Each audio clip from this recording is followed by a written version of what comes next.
Ito po ang magiging topic natin for today. Sundalo, ginawang basurero. Ay, pambira. Dati pulis ngayon sundalo na, matindi. Ginawang basurero at may approval ng magpinsan. Di umano. Pag-usapan natin 'yan mamaya. Saldi, tinakwil ng mga magnanakaw. Pambira.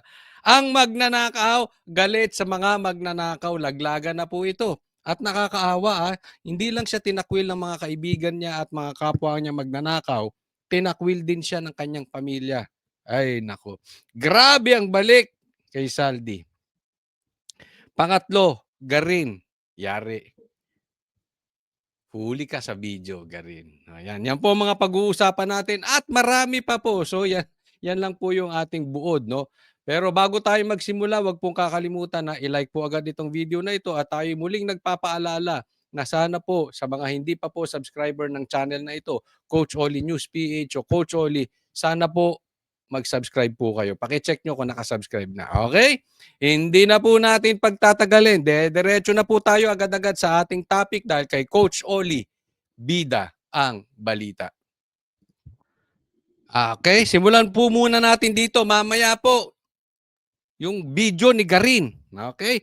Pero, at saka itong si Saldi, ay itong mga sundalo, ginagawang basurero, may approval. Nung magpinsan. Pero bago yan, dito muna tayo. Okay? Saldi. Nagsalita na ang anak ni Congressman Zaldico na si Elise tungkol sa flood control controversy na kinasasangkutan ng ama. Nakikisimpatya raw si Elise sa mga tumitinding kontra korupsyon o tumitindig kontra korupsyon. Kaisa raw siya ng mga ito. Hindi naman daw itinatanggi ni Elise na pinanganak siya sa mayamang pamilya, pero lagi siya raw sinusubukan na humiwalay rito. Ayan. Lagi niyang sinusubukan humiwalay dito. Ito buti pa tong anak ni Saldico, no? Hindi hindi nepo baby. But anyway, grabe sakit nito, no? Sana ito ay maging silbi sa mga magnanakaw nating politiko. Not everything else in our life is about money. Hindi po lahat 'yan. I mean, tingnan mo, dapat nag-iiwan ka ng legacy sa iyong pamilya. Pangalan para sa iyong pamilya, manas para sa iyong pamilya, pangalan para sa iyong pamilya. Pero tingnan mo ang iniwan mong tatak. Grabe ang balik. Kaya kayong mga magnanakaw na politiko, mag-iingat kayo. Sabi nga, dapat natututo na po kayo sa mga pagkakamali ng iba. It's not worth it. 'Di ba? Sabi nga, makuha mo man lahat ng yaman ng buong mundo, kung maiimpyerno ka naman, useless din. 'Di ba? Hindi po 5 years ang impyerno. Hindi po 10 years ang impyerno. Forever po ang impyerno. Baka akala mo ngayon naka-private jet ka. Bukas inatake ka.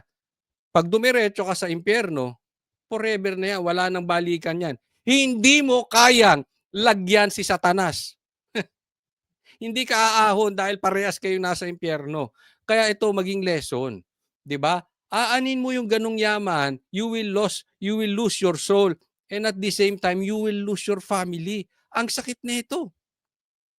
Ito makaka-relate ang mga tatay dito. Ang sakit nito.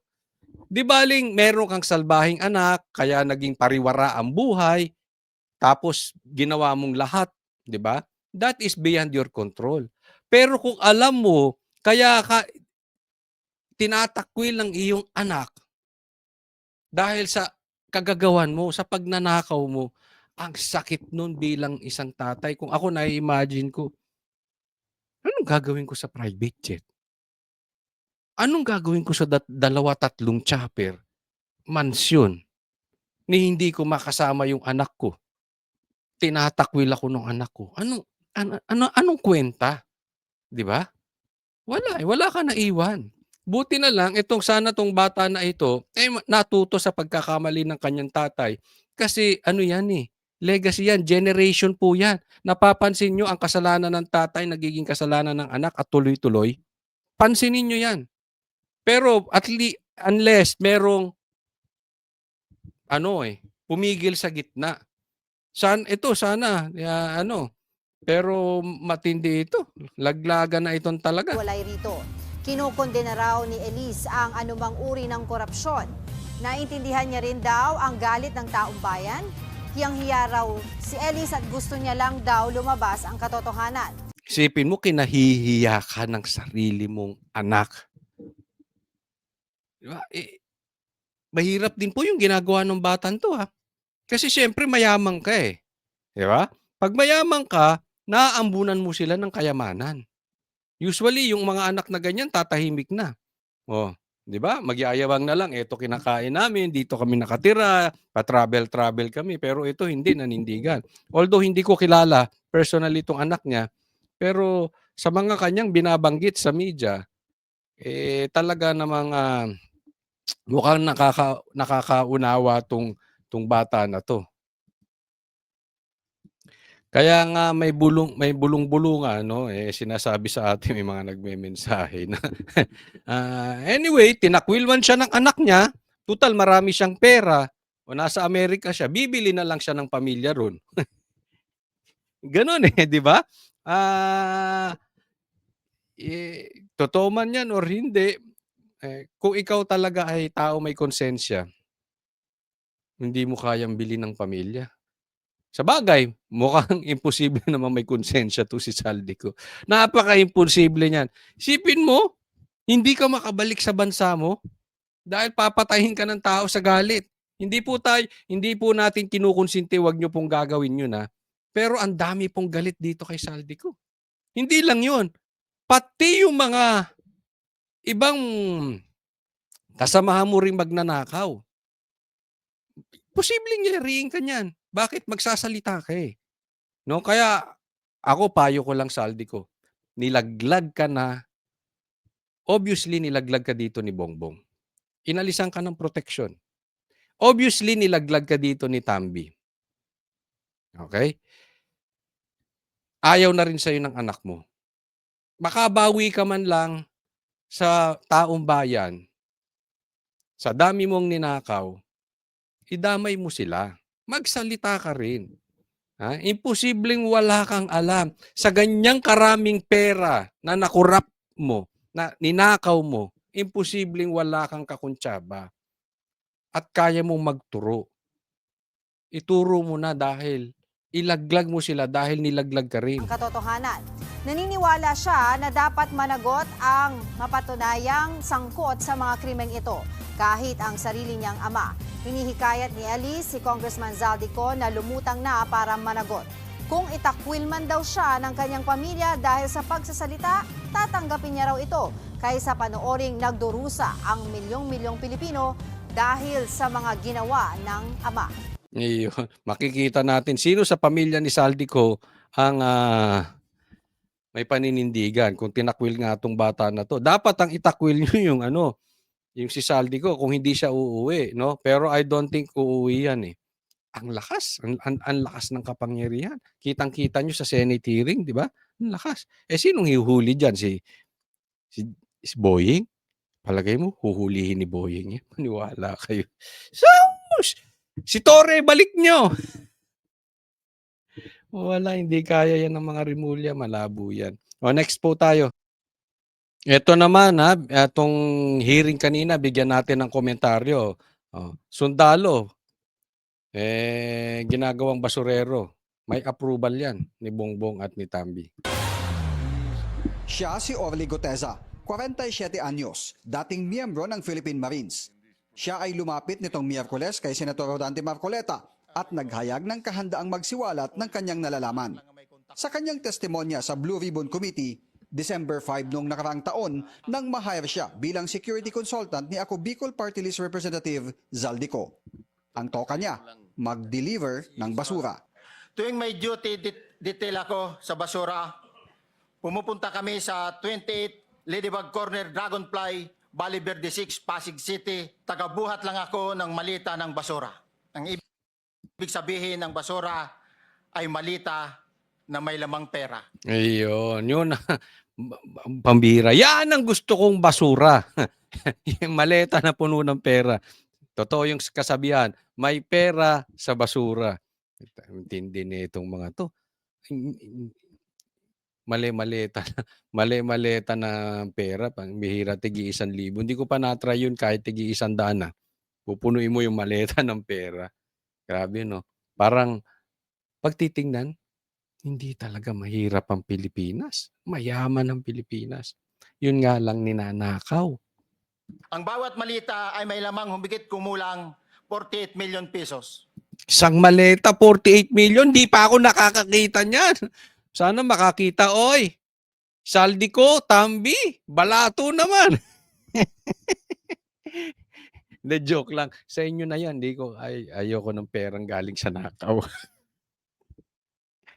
Ay, nako, pambira. Oh. Hindi ko ma-imagine ang laki ng problema ng Pilipinas. Kaya nga naman, nagiging sarswela, tawag nila dito sa hearing, sarswela. Isipin mo, lahat na ng pangalan lumalabas. Wala pa si Bongbong.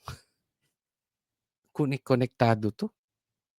Ang nabanggit niyang address ay bahay umano ni Congressman Ko. Bukod pa ito sa Horizon Residences sa Bonifacio Global City. Pinangalanan din ni Guteza sina John Paul Estrada at Mark Teksay na mga executive assistant umano ng kongresista na nakatoka namang tumanggap ng mga basura.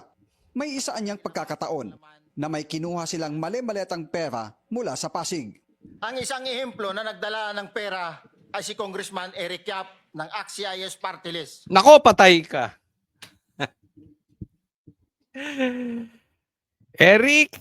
Erwin Tulfo. Yung partido mo, yung party list mo, anong pangalan ng party list niya? Oh, sarap diinan nito. Man Eric Yap ng AXIS Party List. Oh, AXIS Party List. Eric Yap. Lista na nga natin. Eric Yap. Yari ka. Ang linis mo. Alam naman natin di ba? Ako, wag na tayo magbiroan. Si kasama ni Tambi yan si Erwin Tulfo, di ba? Nag-iikot sila, meron silang nire-raid na nag-iimbak daw ng bigas. Oh, 'di ba? Kasama yan si Tambi, naku, magkasama yan. Oh, kaya pala ang ingay-ingay nitong si Erwin, may pinoprotect. Huwag mong sabihin na hindi mo prinotektahan yan. Huwag mong sabihin hindi ka nakinabang diyan. Party list mo yan. Oh. Ngayon, kung hindi ka nakinabang dyan, i-deny mo. Magkaroon ka ng statement. Di ba? Patunayan mo, pero imposible. Hindi ako maniniwala. Kayo ba maniniwala? Naku, Erwin Tulfo. Erwin Tulfo, party list mo ba yan? Oh. At si Eric Yap, kailangan namin madinig ang iyong pagtanggi o pagsang-ayon. Patunayan mo. Dawit ka rito, pambira. Kaya pala. 46 na malita ang dala niya sa bahay ni Congressman Saldico sa Valle Verde 6. 46 na maleta. Nangangahulugan daw na isang maleta nasa 48 million. Wow! Matlupit! Ang nasabing mali-maletang basura, inilipat niya nila sa bahay ng kongresista sa BGC Taguig bago i-deliver sa ibang bahay. Dito na idinawit ni Guteza si dating Speaker Martin Romualdez bilang isa sa mga nakikinabang umano sa mga kickback mula sa maanumalyang flood control projects. Bago ibaba ang nasabing basura, ito ay bawas na. Halimbawa, nag-akyat kami ng 46 na malita. Ibababa lamang namin ay 35 malita para i-deliver sa bahay ni House Speaker Martin Romualdez sa 42 McKinley Street, Taguig. Ang labing isang malita ay naiwan sa taas ng 56th floor sa Horizon Residence. Nako, karamihan pala napupunta sa'yo, Tambi. Kaya pinagpilitan nyo. Ito nabubuo na kwento. Kaya pinagpilitan ninyo patanggal si Marcoleta as Blue Ribbons chairman. Ano ang paraan na ginawa? pinatanggal si Chis Escudero. Okay? Na Senate President. Definitely, pag tinanggal mong yung Senate President, alam mo naman to si Tuta, Tuta nga eh. Papalitan niya yung Blue Ribbon Chairman. Di ba? Kasi alam nila, hindi nila hawak sa leeg si Marcoleta. Kay Marcoleta to lumapit tong testigo na ito. Naku, nagkaloko-loko na. Yan yung iniiwasang mabanggit si Tambi. Naku, patay tayo dyan. Ha? Ngayon, nabubuo na. Talagang si Tito Soto, si Lacson, tapos itong triangle offense, itong si Tulfo, si Erwin Tulfo, may sabit din. Alam nyo mga kababayan, ito sa tingin ko rito dalawa lang. Sobrang malawakan itong corruption na ito. Ang lawak nito. Hindi lang po si Tambi rito. Hindi lang si Saldi rito. Maraming dinaanan. Okay? Sa lawak nito, ang hirap gibain. Bakit? Dahil nga maraming dinaanan. So, dalawa lang ang posibilidad kaya tayo nahihirapan ngayon. At bakit maraming hawak sa lieg si Tambi? Una, maraming pera. So, aloking ka lang niya ng kalahating bilyon, solve ka na. May pantakbo ka na sa susunod na eleksyon. Kaya posible na may mga hawak sa dyan sa Blue Ribbon o sa Senate. Pera po yan. Apakalaki niyan. Buhay na pamilya mo kahit mag-resign ka na as politiko. Pero pangalawa, maraming madumi. Maraming may bahay dito. Eto na, yung CIS, itong kay Erwin, di ba? Posibleng dawit din dito si Erwin. Hindi rin natin alam, baka sa susunod na mga araw, dawit din dito si Tuta. Kasi si Tito Soto, hindi mo talaga maintindihan. Parang biglang naging tuta ni Tambi. There is something fishy. Hindi nyo ba naiisip yun? Si Ping, there is something fishy. Ano kaya yun? May natanggap, may kasunduan, o madumi rin? Sabi ko nga, ang lawak nitong korupsyon na ito. Ang daming nagkaroon. Ang problema nila, si Marcoleta, malinis. Pag ang kalaban mo malinis, hindi titigil yan. Hindi madaling takutin. Tingnan mo yung mga bilyar, tumahimik eh. Di ba? Lumipat nga sa kampo nila Lacson eh, di ba? Ang dali magpatahimik kasi kung meron posibleng dinaanan ka rin ng korupsyon. Although hindi nasa iyo yung bulto, hindi nasa iyo yung bagyo, pero naaambunan ka rin. Kaya minsan naiisip ko,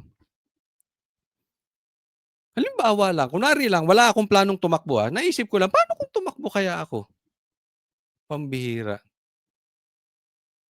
Papatayin siguro ako. Kaya sabi ko, wag na akong tatakbo. Kasi definitely, ito hindi po sa nagmamalinis. Hindi po ako mangungurap. Hindi talaga ako mangungurap. At magsasalita ako. Ang problema, talagang yayariin ka. Kasi pagka hindi ka nangurap, ikaw ang naiiba. Minamataan ka naman ng mga yan. Pag minamataan ka yan, ito posibleng magsasalita to. Kasi hindi dumaan sa kanya yung korupsyon eh.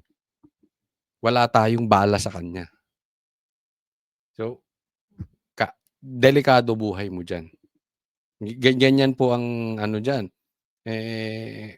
Kaya nga, ang sabi ko dito, hindi nyo ba napapansin, ang daming tahimik? Hindi dahil sa nabayaran. Ako naniniwala ako, madumi. Meron silang kinakatakot na pag sila ay nagsalita, ibabalik sa kanila.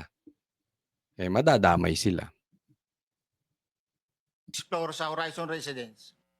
Sa pagtatanong ni Marcoleta, isiniwalat din ng dating sundalo na bukod sa bahay ng dating House Speaker sa BGC, nakapag-deliver din sila ng kickback sa kanyang bahay sa Nara Street, Forbes Park at sa Aguado Street sa loob ng Malacanang Complex. Ayun, sa Malacanang pa. Sa Malacanang pa. Hindi lang do sa isang bahay kasi napaka-importante nito ha. Hindi lang doon, mamaya i-discuss ko kung bakit, i-connect natin. Hindi lang doon sa isang bahay nag-deliver dyan sa McKinley. Yan sa McKinley, dyan yan yung dulo ng BGC. Oh. Yung McKinley, hindi lang dyan naka-deliver. Nakapag-deliver din sa Forbes Park at doon sa isa pang bahay. So maraming pinag-deliveran itong sundalo na ito, itong marine na to. Oh. I-connect natin yan mamaya. Pero hindi na raw niya matukoy kung sino ang tumatanggap para kay Romualdez dahil ang mga staff na raw ni Congressman Ko ang nakikipag-usap at tanging seguridad ang kanyang trabaho. Nabanggit naman ang pangalan ng isang Michael Yang na dating may-ari ng bahay sa Nara Street sa Forbes Park kung saan sila nakapag-deliver ng kickback para kay Romualdez. Umabot niya sa 3 beses kada linggo kung mag-deliver sila sa Forbes Park.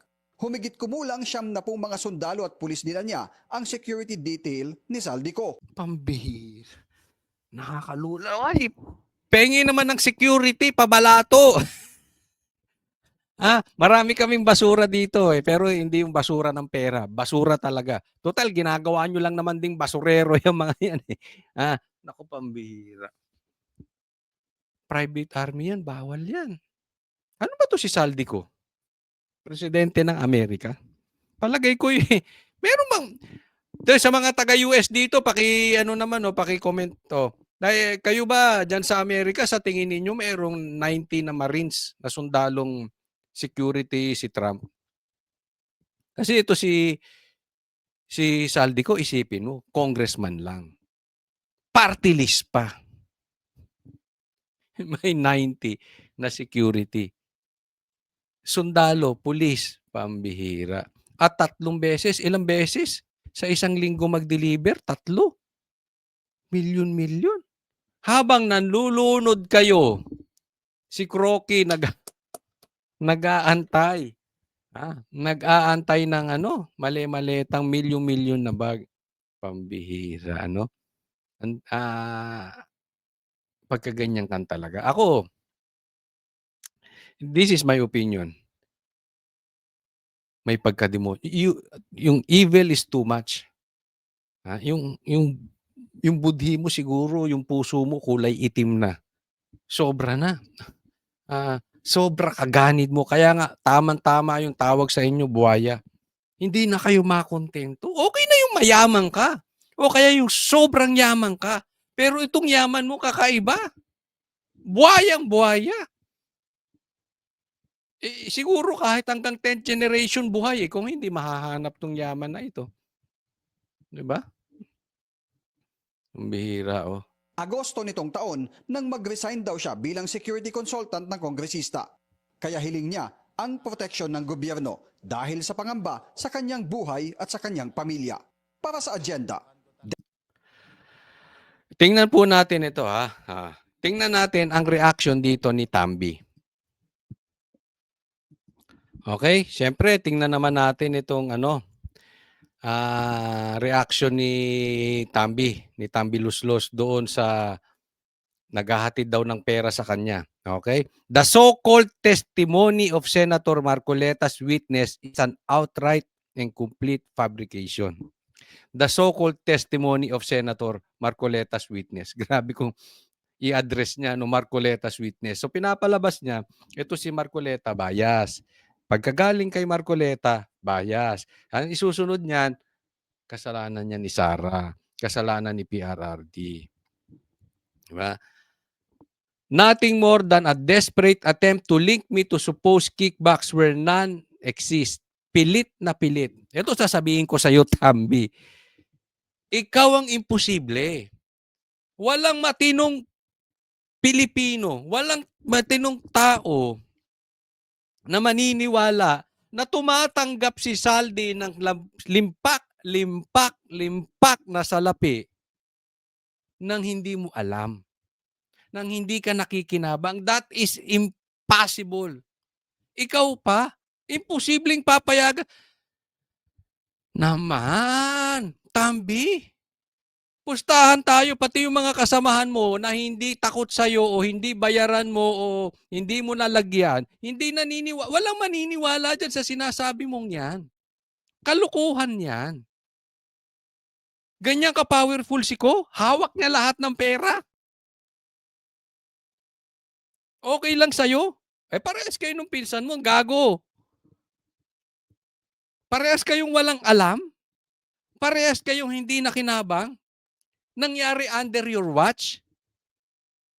Buti sana kung tipong dinaanan ka lang eh. Hindi, galing po sa inyo yung budget. Kay Ko mismo. Sa Congress mismo. Tapos hindi mo alam. Tapos hindi dumaan sa'yo. Tapos hindi ka kinabang. Alam mo, itong sinasabi ito, dinideny ito ni Tambi.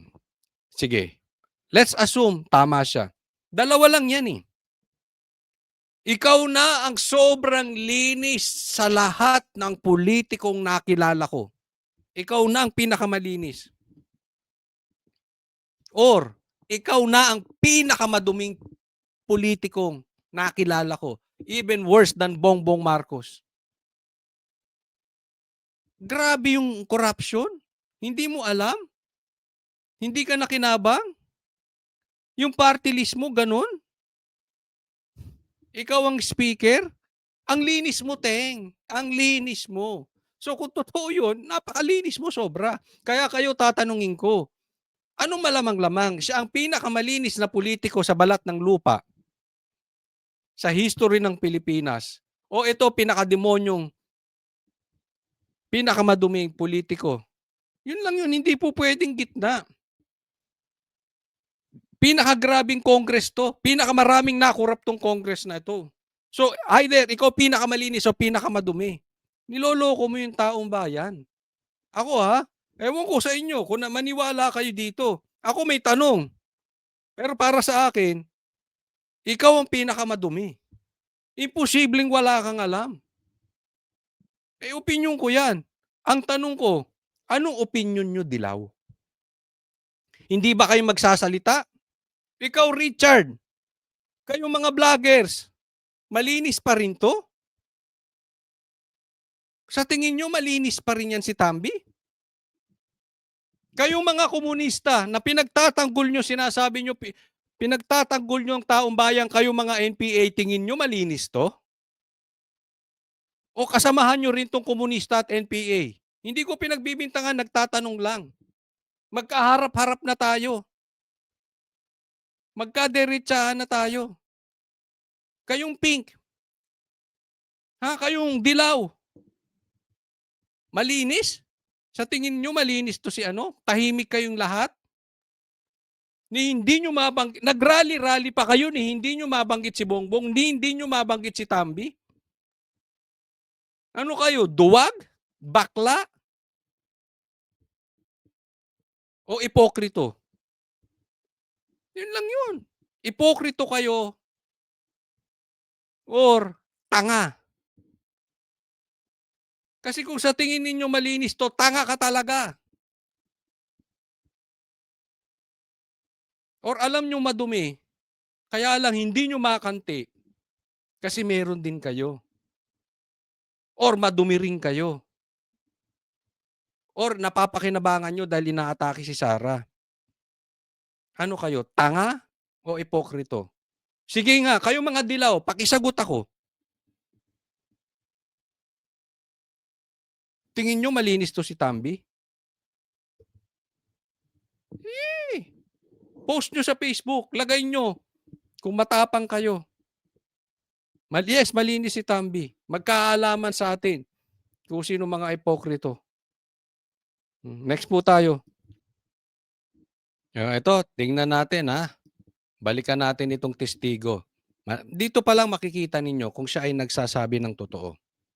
Matanong ko lang si Orly, may baril ka ba? Yes, Your Honor, may service firearms po ako. Meron ka. Yes, Your Honor. May permit to carry yan. Yes, Your Honor. Very good. So you can defend yourself pag merong interesado sa buhay mo. Yes, Your Honor, at hindi ko na kailangan yung witness protection, Your Honor. Kaya ko sarili ko. Yan ang Marines. Yan. Yan ang malupit, no? Hindi kailangan, hindi birong banggain si Tambi, ha? Hindi birong banggain. Tingnan mo naman yung milyong-milyong pera na yon. Pag ikaw ay nangangailangan at may baril ka, bigyan mo lang ng 3 bulto yun eh. Baka birahin itong testigo nila. Di ba? Itong marine na ito. Pero hindi na daw niya kailangan. Kaya niya daw yung sarili niya. Yan ang Marines. Paano yung meron kami ritong motion sana na koberan ka ng protective custody ng Senate. Baka makatulong sa'yo. Okay lang ba o ayaw mo rin yun? Ayaw ko rin, Your Honor, at ayaw ko nang maka-istorbo pa ng iba, Your Honor. Marines. Talagang Marines. talagang kaya mong proteksyonan na Ayun, alam mo dito, ako nakikita ko hindi lang ito basta matapang dahil marine siya. Ito ay posibleng talagang nagsasabi ng totoo eh. Alam niya kung sino ang yayari sa kanya. Ibig sabihin, kabisado niya ang galaw ni Tambi, posibleng kabisado niya rin ang galaw ni Saldi. So kaya matapang to, bukod sa pagiging marine, nagsasabi ng totoo, tsaka kabisado niya kung ang galaw ng kalaban, kung sino ang yayari. Kaya nga hindi niya na kailangan eh. So lalo tuloy tumaas yung credibility. Hindi ibig sabihin kailangan niyang ng protection. Hindi ibig sabihin sinungaling na siya. Pero ito ay itinaas niya yung level nung kanyang pagiging truthful. Yung totoo yung kanyang sinasabi. Handa siyang handa na siyang dahil sa training nila. Pag ganyan, handa ka na talagang isugal yung buhay mo. sa sarili mo. Yes, Your Honor. At may mga tropa naman ako na kayang dumipisa sa akin, Your Honor. Alam mo, Mr. Siguro baka nakalista na, naibigay na sa pamilya o kung kanino, kung sino-sino or may video na hawak ito na posibleng pag siya ay niyari, ilalabas. Kaya matapang. Posibleng na-contact niya na. Medyo kakaiba yung confidence nitong mama na ito. Bukod sa nagsasabi ng totoo, ako'y naniniwalang may hawak na video ito. Kaya ganyang katapang. Kasi kung hawak mo yung video, sige, yariin ninyo ko. Ha? Ngayon, ang sinabi ko lang ay testimony. Pero pag nilabas ko itong at nayari ako, nakakalat tong video na ito, lalabas to. Malilintikan talaga kayo. Meron to. Merong hawak to. Chair, Yes. yung branch of service ko talaga noon, hindi pa ako nakabunot ng Philippine Constabulary. Philippine Marines ako. Ganyan po katapang yung mga Marines. Kaya, Gusto mo pala pumunta ng Marines. kaso pagbunot ko, Philippine Constabulary na bunot ko, kaya PC ako. Naging PNP. Ba't di mo sinuli tapos bumunot ka uli? Sabi nila, yan ang kapalaran mo, huwag mong baguhin. So anyway, Mr. Orly Gutesa, ayaw mo magpasa ilalim sa USA protective custody. Nako, yari kasi Erwin Tulfo yan. Ayaw mo. Nako. Why? May video. Baka may video ka rin na naghatid ka kay Erwin Tulfo. Tandaan mo, yung party list niya, sangkot ha. Yes, Your Honor. Kaya Para ko ng malinaw sarili tayo. ko, Your Honor. Okay. Mr. Chairman, Go ahead. with siguro, kung magbagong isip mo, Huwag ka nang umepal ka pa eh. Para lang magmukha kang concern. Sabihin mo, malinis ba si Tambi o hindi? Ikaw at ang tropa mong dilaw, kaya nyo bang sabihin? Kaya nyo bang ilaglag si Tambi? O para sa inyong mga dilaw, you people, including you, Kiko, bago ka umepal, sa tingin ninyo, malinis si Tambi? Mananatili ba kayong tahimik? Yan ang hamon sa inyo mga dilawan. You, all of you, you people. Please let us know right away. Dahil hindi mo alam, baka may mga developments pagkatapos ng hearing na ito. Basta we are ready to accept your protective custody. May hawak na video si may hawak na video. Alam nyo, tinan nyo ha. Ako napapaisip lang. Hindi ko alam kung tama po itong aking na naisip bigla-bigla. Pansinin nyo ang daming siniwalat ni Attorney Vic pero hindi siya magalaw. 'Di ba? Kasi maraming hawak na ebidensya si Attorney Vic. Ako naniniwala ako doon. Kahit si Cathy Binag, 'di ba? Ang dami niya siniwalat pero hindi siya magalaw-galaw. Naniniwala ako din may mga hawak tong video. I may be wrong, pero yun kasi ang pinakamalakas na protection eh. If they know na may hawak kang malaking ebidensya na pag niyari, puputok yung ebidensya. Ano pa ang pinakamalaking ebidensya kundi video? No? At anyway, that is only my opinion. Sabi ko nga, I may be wrong, pero ako naniniwala ako itong testigo na ito, may hawak to. Yang ganyang katinding confidence, malaki hawak niyan. Next po tayo. Yung video po ni Garin. Nahuli sa video si Garin. Okay? Itutuloy natin mamaya. Putulin muna natin dito.